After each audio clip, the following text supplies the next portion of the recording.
Hello दोस्तों, स्वागत है आप सभी का हमारे YouTube channel science GK and JS में। गाइस, आज के इस वीडियो में अपन पॉलिटिकल साइंस का एक इंपॉर्टेंट टॉपिक है भारतीय संविधान के मूल अधिकार, जो अनुच्छेद 12 से लेकर 35 तक उनका वर्णन है भारतीय संविधान में। तो ये इंपॉर्टेंट टॉपिक आज के इस वीडियो में अपन करने वाले हैं, जो पॉलिटिकल साइंस वाली अपनी सीरीज चल रही है सुबह 11 बजे इसमें। तो गाइस, वीडियो में अंत तक बने रहना। चैनल पर नए हो तो चैनल सब्सक्राइब कर बेल आइकन ऑन कर लेना, ताकि मैं जैसे इस प्रकार का नेक्स्ट वीडियो लेके आऊँगा तो उसका नोटिफिकेशन आप तक पहुँच जाएगा और आप सबसे पहले इस वीडियो को देख सकेंगे। तो गाइस, शुरू करते हैं आज की क्लास और देख लेते हैं मूल अधिकार। भारतीय संविधान के जितने मूल अधिकार जो मूल संविधान दे रखे थे और बाद में जोड़े गए, उन सभी को जोड़े गए या हटाए गए, उनसे संबंधित जितने क्वेश्चन बन सकते हैं या कौन सा अनुच्छेद में क्या दे रखा है, वो सभी डिटेल के साथ आज की वीडियो में अपन कंप्लीट करेंगे। तो गाइस, वीडियो में अंत तक बने रहना, बिल्कुल भी क्लास को मिस मत करना, क्योंकि यहाँ से हर एग्जाम में लगभग क्वेश्चन पूछा ही जाता है।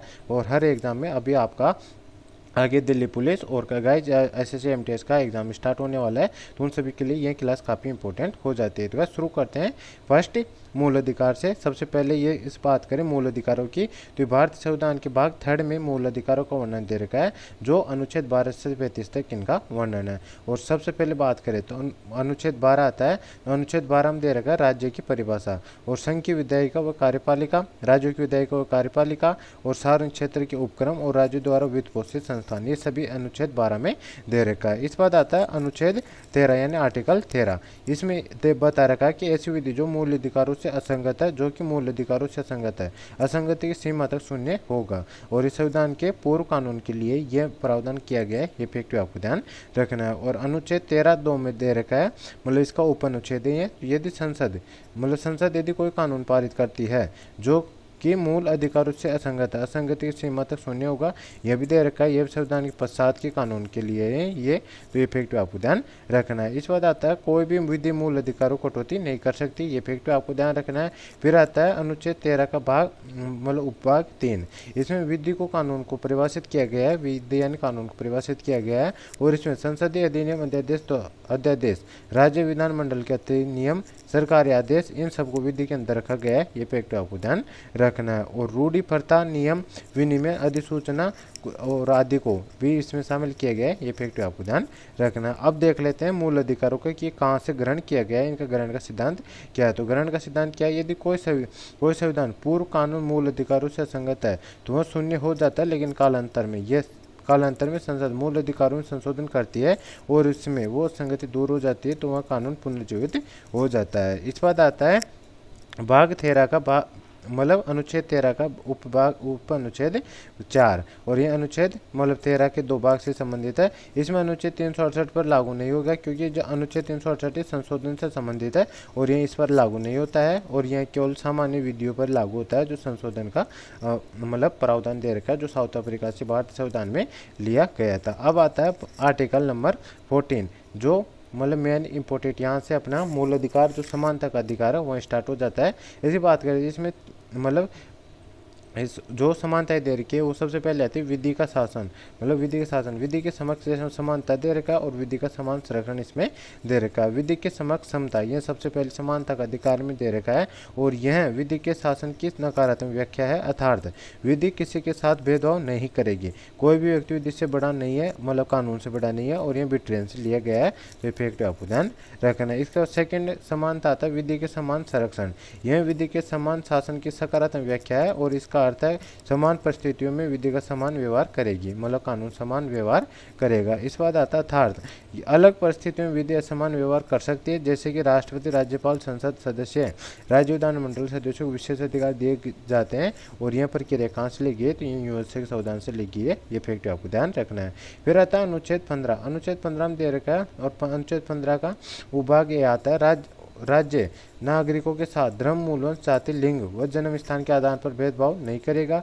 और इसके बाद आता 15 के मतलब अनुच्छेद 2 में निजी संस्थाओं, होटल, भोजनालय, मंदिर, सार्वजनिक कुएं, बावड़ी आदि में धर्म, मूल, जाति, लिंग व जन्म स्थान के आधार पर भेदभाव नहीं करेगा। गाइस, यहाँ पे डिटेल में समझाया गया है, इसलिए आपको थोड़ी बहुत समझने में दिक्कत हो सकती है, क्योंकि जो मतलब और बुक रहती है या आप शॉर्ट फॉर्म में जहाँ पे पढ़ते हो, वहाँ पे सीधे सीधा डायरेक्ट दिया और रखा होता है वहाँ पे कि मतलब किसी प्रकार का भेदभाव नहीं उस प्रकार का दे रखा, तो यहाँ पे डिटेल में दे रखा, तो आपको अच्छे से समझना है इनको और सारी डिटेल में समझना है, क्योंकि यहाँ से अगर कोई भी क्वेश्चन बनता है अंदर से भी कोई भी डिटेल कितने भी डिटेल से, तो आपका एक भी क्वेश्चन यहाँ से छूटने वाला नहीं है अगर आप इसको अच्छे से डिटेल में समझ लेते हो और अच्छे से पढ़ लेते हो। तो इस बात आता है अनुच्छेद 15 का 3 मतलब उप अनुच्छेद 3, राज्य महिलाओं एवं बच्चों के कल्याण के लिए योजनाएं बनाई जा सकती है।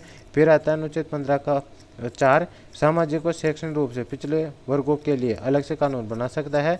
और अनुच्छेद 15 का अनुच्छेद 5, सामाजिक और शैक्षणिक रूप से पिछड़े वर्गों के लिए शिक्षण संस्थान आरक्षित दिए गए हैं और सरकारी और निजी दोनों प्रकार शिक्षण संस्थाओं में आरक्षण हो सकता है, लेकिन अल्पसंख्यक शिक्षण संस्थाओं में आरक्षण नहीं हो सकता है। फिर आता है अनुच्छेद 15 का अच्छा, इसमें दे रखा आर्थिक पिछड़े रूप से लोगों के लिए विशेष कार्यक्रम बनाए जा सकते हैं। इसके बाद आता है अनुच्छेद 16। अनुच्छेद 16 के फर्स्ट में दे रखा है राज्य लोक नियोजन में सभी नागरिकों के लिए समान अवसर उपलब्ध कराएगा। और इसके बाद आता है अनुच्छेद 16 के 2 में लोक नियोजन में किसी भी नागरिक को धर्म, मूल्यों, जाति, लिंग, जन्म स्थान और निवास के आधार पर वंचित नहीं किया जाएगा।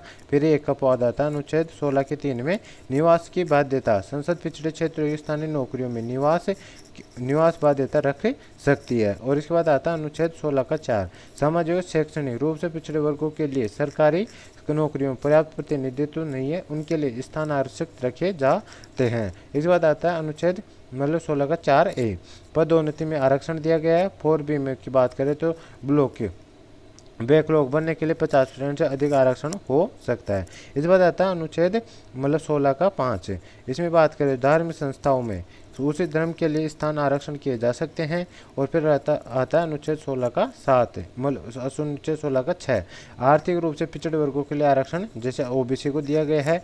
इसमें इंदिरा साहनी केस की बात करें तो इसमें सुप्रीम कोर्ट ने दिया था मतलब उच्च न्यायालय ने अपना निर्णय दिया कि आरक्षण की अधिकतम सीमा 50% तक हो सकती है तथा ओबीसी में क्रीम लेयर को आरक्षण का प्रावधान नहीं दिया जाना चाहिए। इस बात आता है अनुच्छेद 17। अनुच्छेद 17 में स्पेशली अस्पृश्यता का अंत दे रखा है और यह एक पूर्ण अधिकार है क्योंकि इसमें कोई अपवाद नहीं है। इस बात आता है अनुच्छेद 16, इसमें उपाधियों का अंत दे रखा है। अब केवल शिक्षा और सेना को छोड़कर किसी भी क्षेत्र में उपाधियां नहीं दी जाती है। इसमें बता रखा है राज्य सेना और शिक्षा के अतिरिक्त कोई उपाधि प्रदान नहीं करेगा। कोई भी भारतीय नागरिक किसी अन्य देश से उपाधि ग्रहण नहीं मतलब प्राप्त नहीं कर सकता है। और विदेशी नागरिक जो भारत सरकार की सेवा में राष्ट्रपति की पूर्ण अनुमति से किसी अन्य देश की उपाधि प्राप्त नहीं कर सकता है। ये फैक्ट आपको ध्यान रखना है, ये अनुच्छेद 18 में बता रखा है। इस बात आता है भारतीय नागरिक जो सरकार की सेवा में राष्ट्रपति की पूर्ण अनुमति से किसी अन्य देश की सम्मान प्राप्त कर सकते हैं। मतलब राष्ट्रपति के आदेश के बिना मतलब उनकी अनुमति के बिना कोई भी नागरिक या सैनिक वगैरह जो भी है वो मतलब दूसरे देशों से सम्मान प्राप्त नहीं कर सकता है। इस बात आता है 1966 वाला केस आता है जिसमें को उच्चतम न्यायालय ने निर्णय दिया कि भारत रत्न, पद्म भूषण, पद्म विभूषण, पद्मश्री इत्यादि उपाधियां नहीं है बल्कि ये एक सम्मान है, अतः इनका प्रयोग नाम से पहले या नाम के बाद में नहीं किया जाना चाहिए। इस बात आता है स्वतंत्रता का अधिकार जो अपना मूल अधिकार नंबर 2 है। पहला आता है समानता का अधिकार जिसको अनुच्छेद 14 से लेकर 18 तक उसका वर्णन है। इसके बाद आता है स्वतंत्रता का अधिकार जो अनुच्छेद 19 से लेकर 22 तक इसका वर्णन है। इसमें दे रखा है अनुच्छेद 19 में इसमें 6 प्रकार की स्वतंत्रता दे रखी है। वाक व अभिव्यक्ति स्वतंत्रता से संबंधित ही है। और इसमें 6 प्रकार कौन कौन स्वतंत्रता दे रखी है? प्रेस की स्वतंत्रता, विज्ञापन की स्वतंत्रता, चुप रहने का अधिकार, फोन टेप नहीं होने का अधिकार, सरकारी सूचनाएं प्राप्त करने का अधिकार, धरना प्रदर्शन का अधिकार, हड़ताल नहीं है इसके अंदर, हड़ताल नहीं आता, धरना प्रदर्शन करने का अधिकार इसमें दे रखा है। इस बाद आता है अनुच्छेद 19(1) भी शांतिपूर्ण और बिना शस्त्रों के सम्मेलन करने का अधिकार। फिर आता है अनुच्छेद 1(c) संघ बनाने का अधिकार, सहकारिता संस्था, एनजीओ, राजनीतिक दल और कंपनी, निजी संस्थान ये सभी बनाने का अधिकार दे रखा अनुच्छेद 19(1) में। इसके बाद आता है अनुच्छेद 19(1)(d) विचरण करने का अधिकार। एक बात अनुच्छेद 19(1) मतलब 1(e) इसमें आवास या निवास का अधिकार दे रखा है। इस बात आता है अनुच्छेद 19(1)(f) इसमें संपत्ति मतलब संपत्ति अभिषेटा दिया गया 44 संशोधन के द्वारा संपत्ति का अधिकार दे रखा था इसमें। और इस बात आता है अनुच्छेद 19(1)(g) इसमें आजीविका कमाने का अधिकार मतलब रोजी रोटी कमाने का अधिकार दे रखा है। इस बात आता है अनुच्छेद 19(2) इसमें विवाह को अभिव्यक्ति की सीमाएं दे रखा है मतलब इसमें स्वतंत्रता दे रखी है। तो सीमाएं दे रखा है कि किस प्रकार की सीमाओं के अंतर्गत मतलब वाक व अभिव्यक्ति की स्वतंत्रता मतलब भारतीय संविधान प्रदान किए। तो इसमें अभिव्यक्ति की सीमाएं क्या दे रखी है? भारत की अखंडता और संपूर्णता को ध्यान में रखना चाहिए, देश की सुरक्षा को ध्यान रखना चाहिए, विदेशी राज्यों के साथ मित्रवत संबंध रखना चाहिए, न्यायालय की अवमानना नहीं करना चाहिए। मानहानि, सदाचार और नैतिकता के साथ और लोक व्यवस्था और अपराध उद्यम इन सभी को मतलब ध्यान में रखते हुए ये वाक व अभिव्यक्ति की स्वतंत्रता प्रदान की गई। इस बात आता है अनुच्छेद 19 थर्ड। इसमें सम्मेलन करने की सीमाएं दे रखी है कि भारत की अखंडता व संप्रभुता को बनाए रखना है और लोक व्यवस्था को बनाए रखना है। इस बात आता है अनुच्छेद 19(4) संघ बनाने की सीमाएं दे रखी है। इसमें देश की अखंडता व संप्रभुता को बनाए रखना है, लोक व्यवस्था को बनाए रखना है और नैतिकता को बनाए रखना है। इस बात आता है अनुच्छेद 19(5) इसमें दे रखा विचरण और आवास की सीमाएं दे रखी है। इसमें जनसाधारण के हित में होना चाहिए, मतलब कुछ जो वो विचरण करे, आवास करे कहीं पर तो, और जनजाति लोगों के हित में वह होना चाहिए। इस बात आता है अनुच्छेद 19(6) इसमें दे रखा आजीविका सीमित तो जनसाधारण के हित में होना चाहिए। इस प्रकार की सीमाएं दे रखी है। इस बात आता है अनुच्छेद 20 यह बताता है कि अपराधों के लिए दोष सिद्धि के संबंध में संरक्षण। इसमें बता रखा है कि नो एक्सपोज फोक्टो लो, मतलब अपने खिलाफ किसी को गवाही देने के लिए बाध्य नहीं किया जा सकता है। किसी भी व्यक्ति को उसी कानून के तहत दंडित किया जा सकता है जो अपराध करते समय लागू था। यथार्थ कानून का भू लक्षित क्रियान्वयन नहीं किया जा सकता, मतलब जो उस जिस समय व्यक्ति ने अपराध किया ना उस समय जो कानून है उन्हीं के आधार पर ही उनको सजा दी जा सकती है, न कि मतलब नए कानून बना के उनको अलग से सजा दी जा सकती है। अनुच्छेद 20 बताता है। इसमें देखिए क्रिमिनल लॉ से संबंधित दे रखा है इसमें, लेकिन सिविल कानून व भूत लक्ष्य क्रियान्वयन किया जा सकता है। ये फैक्ट आपको ध्यान रखने। इस पर आता है अनुच्छेद 20(2) इसमें नो डबल जुडिशरी, मतलब J4D इसमें मतलब एक बार गलती की एक बार सजाई दी जा सकती है, अर्थात एक अपराध के लिए एक बार से अधिक सजा नहीं दी जा सकती है, लेकिन अपराधी के विरुद्ध विभागीय कार्रवाई की जा सकती है। इस बात आता है मतलब अनुच्छेद 20 थर्ड इसमें नो सिंपली कम्युनिकेशन इसमें दे रहा किसी व्यक्ति को स्वयं के विरुद्ध मतलब गवाही देने के लिए बाध्य नहीं किया जा सकता, अनुच्छेद 20(3) में दे रखा है। इस बात आता है सिविल केस में यह अधिकार उपलब्ध नहीं है। ये फैक्ट आपको ध्यान रखना है। और सशरीर हस्ताक्षर करना, अंगूठे का निशान, रक्त का नमूना इत्यादि ये अधिकार इनके संरक्षण में नहीं देता है। ये फैक्ट आपको ध्यान रखना है। इस बात आता है अनुच्छेद 21। अनुच्छेद 21 में क्या बता रहा है, प्राण और देह स्वतंत्रता का अधिकार दे रखा है और इसमें विधि के द्वारा स्थापित प्रक्रिया के बिना प्राण और देह स्वतंत्रता से वंचित नहीं किया जा सकता। इसमें आता है गोपाल लनवाद 1950। इसमें उच्चतम न्यायालय के अनुच्छेद 21 की सेकंड व्याख्या दी है। न्यायालय ने माना विधि द्वारा स्थापित प्रक्रिया से तात्पर्य है कि न्यायालय केवल कार्यपालिका के स्वेच्छाचारी कार्यों की समीक्षा कर सकती है, वो विधायिका के स्वेच्छाचारी कार्यों की समीक्षा नहीं कर सकती है। इसमें बात करें न्यायपालिका की समीक्षा विधायिका करती है और कार्यपालिका कार्यों की समीक्षा कार्यपालिका करती है। इस पर बात करें हर कार्यपालिका को कानून का अक्सर से पालन करना चाहिए। यदि कोई कानून अतार्किक, अन्यायपूर्ण और नैसर्गिक न्याय के विरुद्ध है तो उसकी समीक्षा नहीं कर सकती है। इसी प्रकार प्राण और देह की स्वतंत्रता को भी सेकंड व्याख्या की है। इसकी बात करते हैं इसका अर्थ माना कि जीवित रहना तथा बंधक नहीं बनना, ये इसका मतलब अनुच्छेद 21 में दे रखा है। इस पर आता मेनका गांधीवाद 1917 वाला। इस केस में उच्चतम न्यायालय ने अपने पूर्ववर्ती निर्णय को उलट दिया तथा विधि के द्वारा स्थापित प्रक्रिया की व्यापक रूप से व्याख्या की। विधि के द्वारा स्थापित प्रक्रिया को विधि की समय प्रक्रिया के रूप में लिया जाना चाहिए, अर्थात न्यायपालिका कार्यपालिका के साथ साथ विधायिका के कार्यों की समीक्षा कर सकती है। इसमें न्यायपालिका विधायिका दोनों कार्यों की समीक्षा कर सकती है, कार्यपालिका की और विधायिका की, अर्थात कार्यपालिका से कानून की समीक्षा भी कर सकती है। अब यह कानून के अंततः अक्सर पालन के लिए बाध्य नहीं है। किसी भी कानून की समीक्षा प्राकृतिक कानून के अनुसार कर सकती है। इसी समय इनके प्राण और देह स्वतंत्रता की विस्तार व्याख्या की इसने माना कि जीवन का मतलब केवल पशुवत जीवन या सांस लेना नहीं है। जीवन से तात्पर्य है कि गुणवत्तापूर्ण एवं गरिमा में जीवन होना चाहिए। इस गरिमापूर्ण जीवन के लिए कुछ विशेषताओं को होना अनिवार्य है। अतः इसके एग्जाम्पल के तौर पर देख सकते हैं आरंभिक शिक्षा, पोषण, चिकित्सा सहायता, रोजगार, निजता का अधिकार, हथकड़ी नहीं लगाना, स्वच्छ वातावरण, तीव्र न्यायिक सुनवाई, अकेले कारावास में बंद नहीं करना, सार्वजनिक रूप से फांसी नहीं देना और रात में गिरफ्तार नहीं करना, विदेश यात्रा का अधिकार होना, फोन टैप नहीं करना इत्यादि ये सभी अनुच्छेद 21 में दे रखा है। और 34 प्रकार के अधिकारों की इसमें घोषणा की गई है। जो मतलब कौन सा अधिकार आया है, कौन सा केस आया है, इसमें बताया गया है। ये मेनका गांधीवाद में बताया गया 1970 वाले में 34 प्रकार की इसमें क्या बताई गई है, अधिकारों की घोषणा की है। इसमें फर्स्ट आता है मानवीय प्रतिष्ठा के साथ जीवन जीने का अधिकार, स्वच्छ पर्यावरण प्रदूषण रहित जल एवं वायु में जीने का अधिकार, अधिकार एवं हानिकारक उद्योगों के विरुद्ध सुरक्षा, जीवन रक्षा का अधिकार, नित्य का अधिकार, आश्रय का अधिकार, स्वास्थ्य का अधिकार, 14 वर्ष की उम्र तक निःशुल्क शिक्षा का अधिकार, निःशुल्क कानून सहायता का अधिकार, अकेले कारावास में बंद होने के विरुद्ध अधिकार, त्वरित सुनवाई का अधिकार, हथकड़ी लगाने के विरुद्ध अधिकार, अमानवीय व्यवहार के विरुद्ध अधिकार, देर से फांसी के विरुद्ध अधिकार। यदि किसी को फांसी की मतलब सजा फिक्स हो चुकी है और यदि उसको देर से फांसी की सजा दी जाती है तो उसके विरुद्ध भी अधिकार है, तो मतलब उसके लिए उसको मतलब फिर बाद में कुछ उसके लिए प्रावधान किया जा सकता है या मतलब अपील कर सकता है न्यायालय में मतलब अपने अधिकारों के खिलाफ। इस बात आता है विदेश यात्रा करने का अधिकार दे रखा, बंधुआ मजदूरी करने के विरुद्ध अधिकार, हिरासत में शोषण के विरुद्ध अधिकार, आपातकालीन चिकित्सा सुविधा का अधिकार, सरकारी अस्पतालों में समय व उचित इलाज का अधिकार, राज्य के बाहर न जाने का अधिकार, निष्पक्ष सुनवाई का अधिकार, कैदी के जीवन जीने की आवश्यकताओं का अधिकार, महिलाओं के साथ आदर और सम्मानपूर्वक व्यवहार करने का अधिकार, सार्वजनिक फांसी के विरुद्ध अधिकार, सुनवाई का अधिकार, सूचना का अधिकार, प्रतिष्ठा का अधिकार और दोष सिद्धि वाले न्यायालय आदेश अपील का अधिकार, सामाजिक सुरक्षा तथा परिवार संरक्षण का अधिकार, सामाजिक एवं आर्थिक न्याय एवं सशक्तिकरण का अधिकार, बार कैटर्स के विरुद्ध अधिकार, जीवन बीमा पॉलिसी के विनियोग का अधिकार, संयन का अधिकार, शोर प्रदूषण से मुक्ति का अधिकार, विद्युत बिजली का अधिकार, ये सभी 34 प्रकार का अधिकार यहाँ प्रदान करता है। इस बात आता अनुच्छेद 21 है, इसमें शिक्षा पाने का अधिकार से संबंधित ही है और इसमें बात करें 6 से 14 वर्ष तक के बच्चों को अनिवार्य व निःशुल्क शिक्षा प्राप्त करने इसका मूल उद्देश्य है और ये 86वें संविधान संशोधन द्वारा सन 2002 में के तहत जोड़ा गया था। ये फैक्ट आपको ध्यान रखना है। और शिक्षा का अधिकार अधिनियम 2009 पारित किया गया था और 1 अप्रैल 2010 को यह एक्ट लागू हो गया था। ये फैक्ट आपको ध्यान रखना है। इस अधिनियम के तहत सभी निजी विद्यालयों को 25% प्रवेश गरीब बच्चों को देना अनिवार्य है। इनके शुल्क का भुगतान सरकार करेगी। ये फैक्ट आपको ध्यान रखना है। इस बात आता है अनुच्छेद 22, इसमें दे रखा गिरफ्तारी व निरोध के विरुद्ध संरक्षण का अधिकार, गिरफ्तारी कारण जानने का अधिकार है, किसी विधि व्यवसाय से परामर्श करने का अधिकार है और 24 घंटे के भीतर गिरफ्तार व्यक्ति को मजिस्ट्रेट के समक्ष प्रस्तुत किए जाने का अधिकार है और इसमें यात्रा के समय की गणना नहीं होती है। इस बात आता अपवाद, 2 प्रकार के लोगों के अधिकार नहीं है, शत्रु देश के नागरिक और निवारक विरोध कानून के तहत मतलब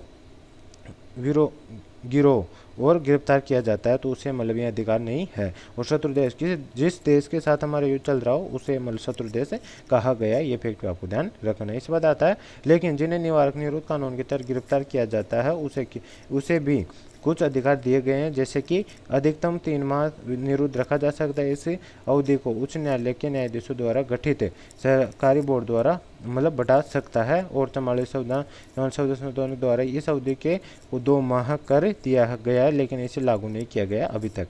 इसी बात आता है कारण जानने का अधिकार, लेकिन जनहित में तथ्य बताने से इनका इनकार किया जा सकता है। इस बात आता है न्यायालय के समक्ष प्रतिनिधित्व देने का अधिकार, अर्थात न्यायालय में अपील करने का अधिकार दे रखा है। और वे विषय जिन पर केवल संसद निवारक निरोध कानून बना सकती है वे कौन कौन से, रक्षा, विदेश मामले और देश की सुरक्षा। इस बात आता है निम्न विषयों जिन पर संसद तथा राज्य विधानमंडल दोनों निवारक निरोध कानून बना सकते हैं, राज्य सुरक्षा, लोक व्यवस्था। इस बात आता है समुदाय के लिए आवश्यक आपूर्ति व सेवाओं को बनाए रखना, इनके खिलाफ में निवारक निरोध कानून बना सकते हैं। इस बात आता है अपने पास शोषण के विरुद्ध अधिकार, यह मतलब मूल अधिकार नंबर 3 नंबर का ये, और यह अनुच्छेद 23 से 24 से इसका वर्णन दे रखा है। इसमें बात करें तो अनुच्छेद 23 किससे संबंधित है, तो मानव का दुर्व्यवहार और बलाश्रम का निषेध का अधिकार दे रखा है और इसके तहत मनुष्य के व्यापार नहीं किया जा सकता। इसके तहत दास प्रथा, वेश्यावृत्ति, देवदासी प्रथा को प्रतिबंधित किया गया और बलाश्रम के तहत बंधुआ मजदूरी व बेगार प्रथा को प्रतिबंधित किया गया है। और सार्वजनिक परिवारजनों के लिए राज्य अनिवार्य सेवा अधिरोपित कर सकता है। इस बात आता है अनुच्छेद 24, इसमें दे रहा 14 वर्ष तक के बच्चों को कारखानों, खतरनाक खदानों में नियुक्त नहीं किया जाना चाहिए। और बाल श्रम प्रतिषेध अधिनियम 2016 के तहत 14 वर्ष तक के बच्चों को किसी प्रकार की व्यावसायिक सेवा में नियुक्त नहीं किया जा सकता है, लेकिन पारिवारिक व्यवसाय से में वे हाथ बटा सकते हैं। ये फैक्ट आपको ध्यान रखना है। इस बात आता है और मतलब मूल अधिकार नंबर 4, ये धार्मिक स्वतंत्रता का अधिकार अनुच्छेद 25 से 28 तक। और इसमें आता है सबसे पहले अनुच्छेद 25, यह अंतःकरण की स्वतंत्रता और से संबंधित है और इसमें धर्म को मानने का अधिकार दे रखा है, आचरण करने का अधिकार दे रखा है और प्रचार प्रसार करने का अधिकार दे रखा है। इसकी कुछ सीमाएं भी दे रखी, इसमें लोक व्यवस्था, नैतिकता और स्वास्थ्य को ध्यान में रखकर ये मतलब कार्य किए जा सकते हैं। अनुच्छेद 26 इसमें बता रखा है धार्मिक प्रयोजनों के लिए संस्थाओं की स्थापना व पोषण का अधिकार इसमें दे रखा है। और धार्मिक कार्यों के प्रबंधन का अधिकार, जैसे जागरण वगैरह कर सकते हैं। धार्मिक उद्देश्यों के लिए चल अचल संपत्ति अर्जित करने का अधिकार विधि के तहत यह अधिकार दे रखे, लेकिन इसकी भी सीमाएं दे रखे। लोक व्यवस्था, नैतिकता, स्वास्थ्य इसकी सीमाएं हैं। इस बात आता है अनुच्छेद 27।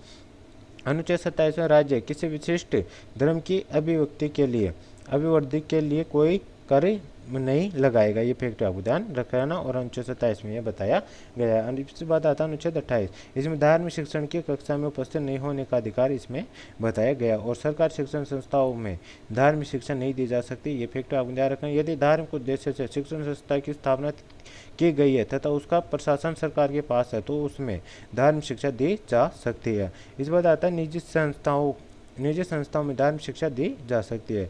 इस बात आता है 6 नंबर का अपना मूल अधिकार, संस्कृति और शिक्षा संबंधी अधिकार।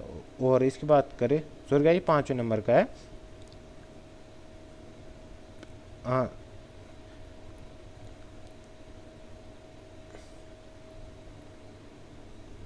समानता का अधिकार, स्वतंत्रता का अधिकार। फिर आ गया अपना धार्मिक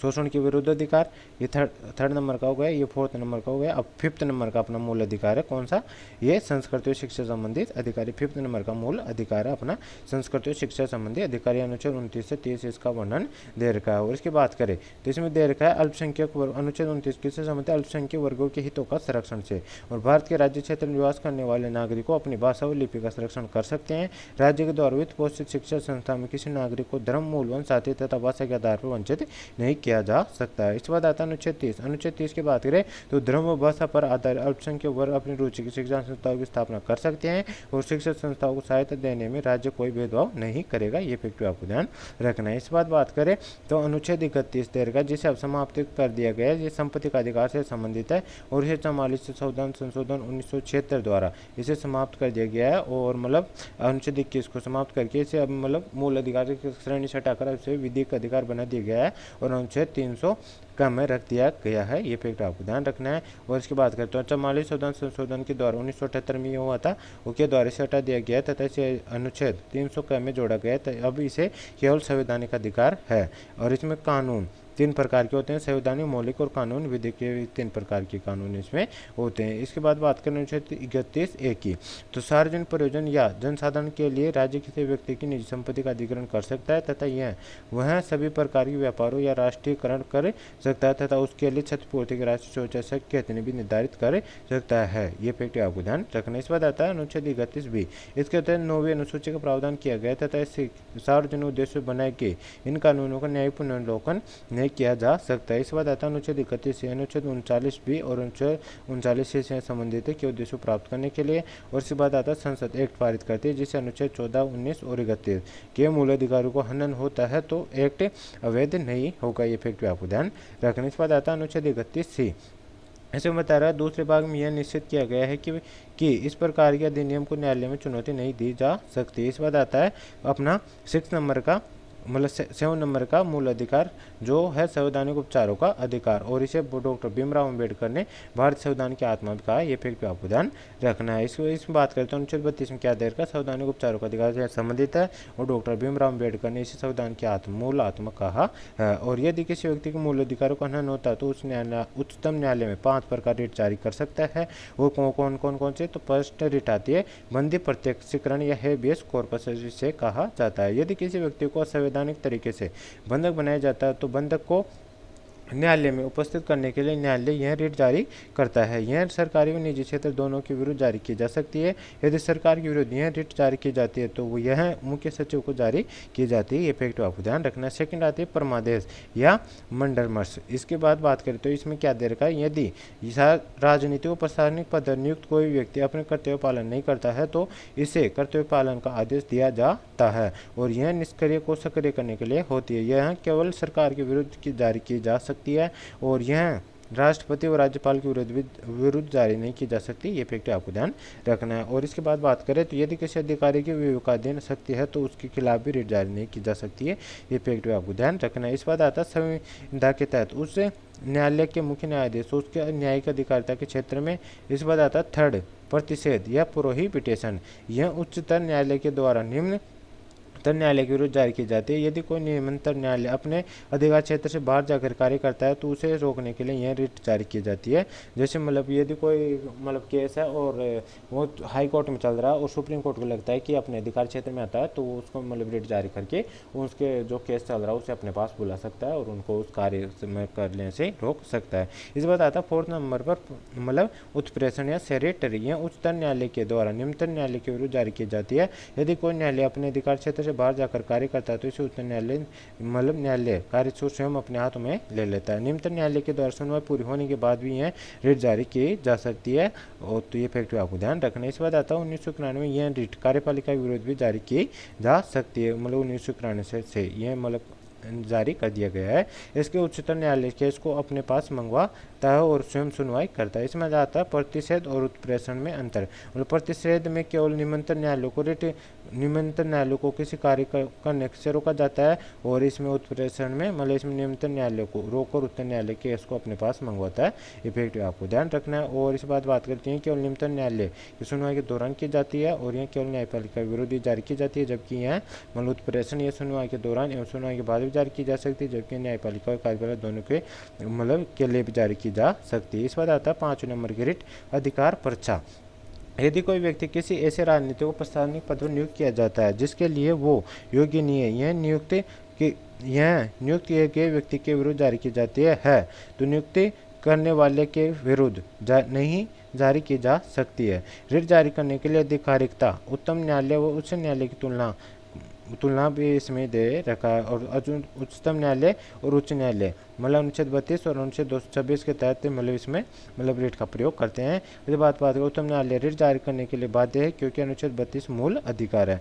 और मूल अधिकारों की बात करें इसमें बात करें उच्च न्यायालय की तो उच्च न्यायालय रिट जारी करने के लिए बाध्य नहीं क्योंकि अनुच्छेद 226 एक मूल अधिकार नहीं है। और इस बात करें तो दूसरा नंबर का पॉइंट आता है मूल अधिकारों का हनन की स्थिति में उच्चतम न्यायालय रिट जारी कर सकता है, यह अन्य मामलों में रिट जारी नहीं कर सकता, जबकि उच्च न्यायालय मूल अधिकारों के हनन के साथ साथ अन्य मामलों में रिट जारी कर सकता है। मतलब रिट के आदेश में उच्च न्यायालय जो हाई कोर्ट है उनको ज़्यादा अधिकार दिए गए हैं। इस बात थर्ड पॉइंट आता है राष्ट्रीय आपातकाल के दौरान अनुच्छेद 32 को निलंबित किया जा सकता था और उच्च न्यायालय के रिट अधिकारिता को निलंबित किया जा सकता है। राष्ट्रीय आपातकाल के दौरान अनुच्छेद 226 को निलंबित नहीं किया जा सकता अर्थात उच्च न्यायालय की रिट अधिकारिता निलंबित नहीं होगी। इस बात आता है अनुच्छेद 33। अनुच्छेद 33 बात पुलिस सेना अर्धसैन्य बल गुप्तचर सेवाएं इत्यादि के मूल अधिकारों में कटौती की जा सकती है। अनुच्छेद 34 में दर्गा जिन क्षेत्रों में सैन्य विधि लागू होती है वहाँ मूल अधिकारों में कटौती की जा सकती है और अनुच्छेद 35 में देर का मूल अधिकारों में कटौती केवल संसद व सरकार संसद कर सकती है। ये फैक्ट आपको ध्यान रखना है। संसद उन्हीं मूल अधिकारों को कटौती कर सकती है जिनके लिए संवैधानिक प्रावधान किया गया। और अनुच्छेद 35 में इसमें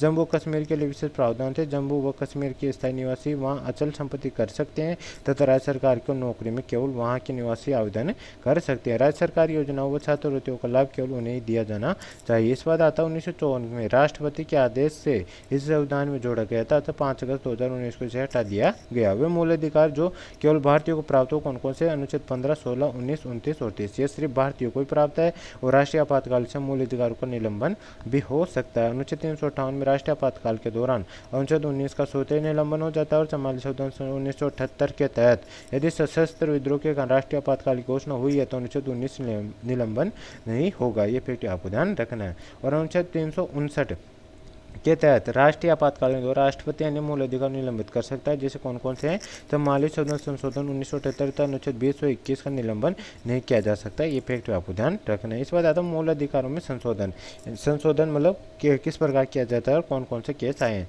तो शंकरी प्रसाद बनाम भारत संघ केस 1991 में आया है। इसमें उच्चतम न्यायालय ने निर्णय दिया कि अनुच्छेद 13(2) केवल सामान्य विधियों पर लागू होता है। अनुच्छेद 368 के तहत दिए गए संविधान संशोधन पर लागू नहीं होगा अतः संसद सामान्य विधि के द्वारा मूल अधिकारों में कटौती कर सकती है लेकिन संशोधन के द्वारा मूल अधिकारों में कटौती कर सकती है। विधि के मतलब सामान्य और संशोधन कर सकती है। सेकंड आता है सज्जन सिंह व राजस्थान राज्य केस 1965। उच्चतम न्यायालय ने अपने पूर्ववर्ती निर्णय को दोहराया तथा सम्मानित संसद संविधान संशोधन के द्वारा मूल अधिकारों में कटौती कर सकती है। इस बात आता है थर्ड गोलकनाथ गोलकनाथ वर्सेज पंजाब राज्य केस 1967 में। उच्चतम न्यायालय ने अपने पूर्ववर्ती निर्णय को उलट दिया तथा यह माना कि संविधान संशोधन भी एक विधि है, अतः अनुच्छेद 13(2) इस पर भी लागू होता है, अर्थात संसद संविधान संशोधन द्वारा भी मूल अधिकारों को कटौती नहीं कर सकती। उच्चतम न्यायालय ने कहा कि इस निर्णय का भूत लक्ष्य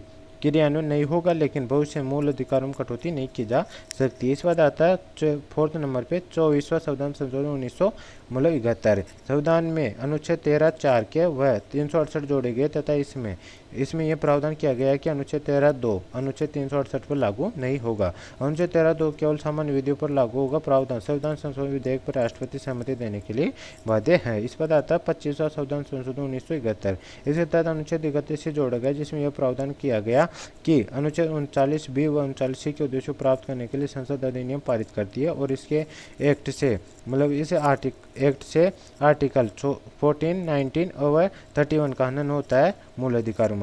तो इस हनन होता है मूल अधिकारों का, तो इस आधार पर यह देने अवैधानिक नहीं होगा। इस बात आता दूसरे भाग में यह निश्चित किया गया कि इस प्रकार के अधिनियम को उच्चतम न्यायालय में चुनौती नहीं दी जा सकती। इस बात आता 6 नंबर पर केशवानंद भारती वर्सेज केरल राज्य 1973। इसमें 24वां अनुच्छेद 24 संविधान संशोधन 2425 संविधान संशोधन को चुनौती दी गई। इसमें 13 न्यायाधीशों की संवैधानिक पीठ का गठन किया गया था।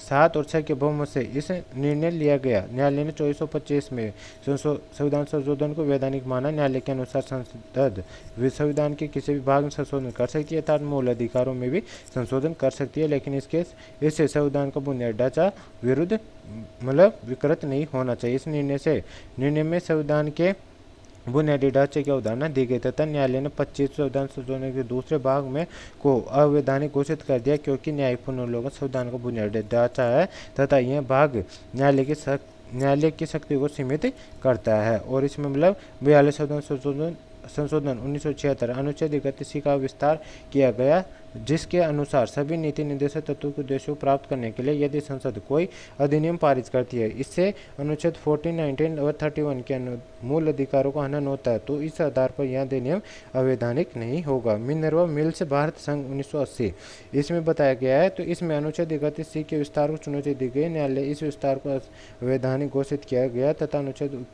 31 को पूर्ववर्ती रूप से पुनः स्थापित किया गया है।